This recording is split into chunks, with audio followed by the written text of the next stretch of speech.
Okay, so let's see what else we can do with this website. Again, I've got this theme, and different themes do different things. So I'm just going to have to experiment with this one and see what I'm able to do. As you can see, the All About Me one that I had before, I renamed this one to SketchUp Models, but it is actually was a duplicate of this one. You can see this is what it looked like originally. So the journal and the contact are still what the theme had before. Now this one that says portraits, I did change this. If you right click on some of these, then it's got replace header layout. This is a rather large header, takes up a bunch of the screen, doesn't have much to do with what I want, so we might delete it. And in this case, there's a number of other ones that I could choose instead. But the main thing to change here is really going to be the image. Let's say this one right here, let me go ahead and save this. It has some text and something that's right justified with a button and another button. And so we can actually just remove these or use them. If we're not going to need them, then why use this one? Well, because we can adjust it. So let's say this one that says portraits. I'm going to go to pages here. I'm going to change this to Adobe Illustrator. And this will be the page where I put the different things I made with Adobe Illustrator. So that's what it's called here, but now we're going to make some changes to what it looks like. Now sometimes we can just change the image and replace it with something else.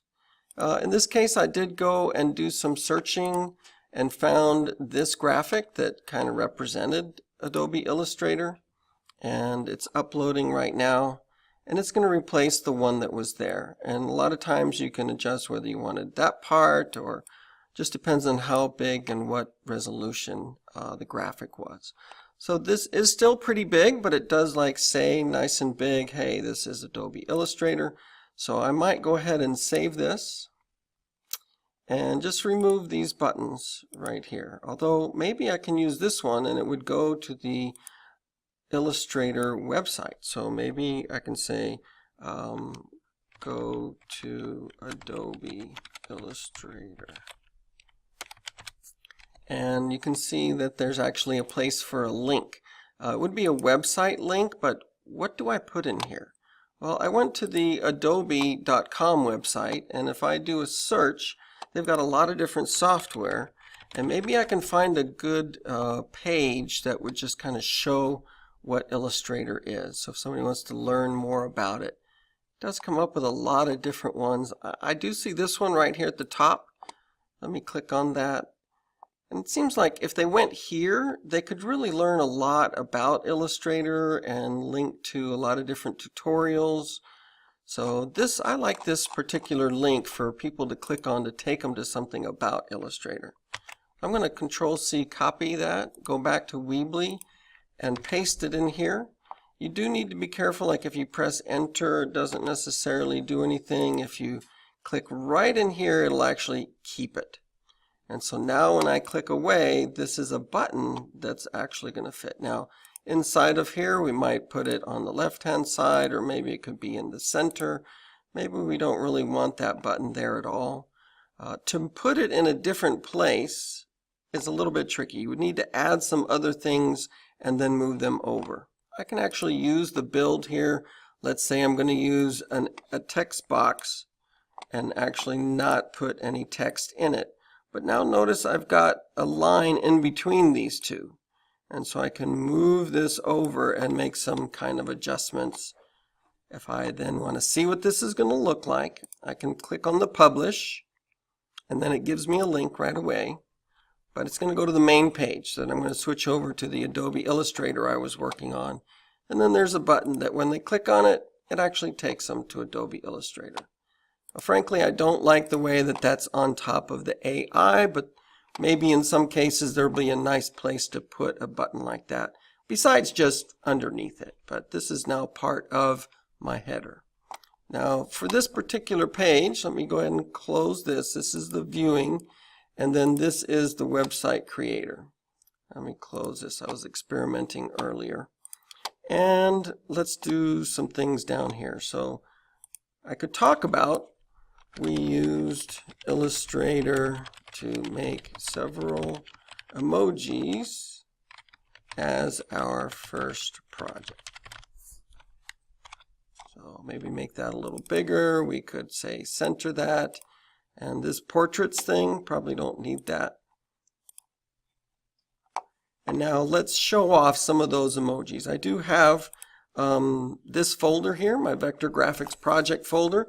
It had a bunch of different Illustrator files that I opened them up and I saved some of the better ones that you saw a moment ago. Let me go to my Weebly portfolio. I made a folder for emoji, and if I say view and just let's look at those large icons. I tried some experimenting with animation as well, but I could show off these emojis in either a gallery or a slideshow. Let me show you the difference. To start off with, we'll grab gallery. We'll say make a gallery underneath this text box. And then it'll ask you to upload your images. And so I can actually shift click and say, okay, upload all of my emoji. And one by one, it's going to put them in here. Now this is going to be a gallery, so I believe it's going to try and show them all at the same time. And it will arrange them however it needs to. We'll see what this looks like once we publish it. So you can see that it got them all on the screen, but it had to do that by cropping some pieces off. So if you had nice square or rectangular images, then it might be a good way to show those off. Let's see what it looks like when we actually publish. Jumping over here to the Adobe Illustrator page, and you can see that, yeah, they're there. If I click on it, then I can see more of a slideshow, and there's actually a little arrow here, and you could go and look at each one. So that's a gallery if you want everything on the screen at the same time. I tend to use a slideshow because you can do a lot of the same thing and it doesn't clutter up the page. So again, need to close, and let's just get rid of that. And we're going to use a slideshow instead. And it's got lots of options here. So you've seen this on the data tech page. This is a simple one where you don't get to see like what they are ahead of time. And then there's this one where it's going to show little thumbnails at the bottom, at the top, maybe along the side. These are circular, so maybe something like this would work. Let's try thumbnails on the right. And once again, we're going to upload these right here.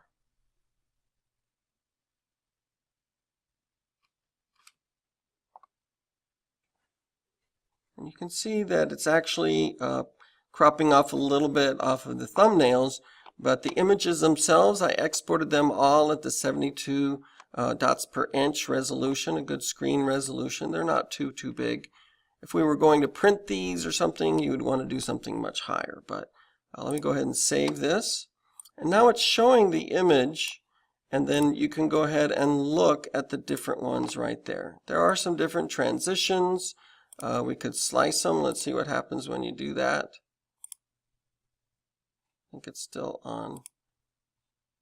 Yeah, got to experiment with some of these. So let me just try that fold. And when we press play, it'll try and show us what that's going to do. You can see they are different resolutions. You can say how much time in between. Let's publish that and take a look at it. So you end up doing that a lot. Going to the Adobe Illustrator page, and you can see that you can see the whole thing at once. Now this is a rather low resolution screen. I'm going to zoom out a little bit. Now this is playing the slideshow, and this is just clicking on it and taking a look at the different hippies down here at the bottom.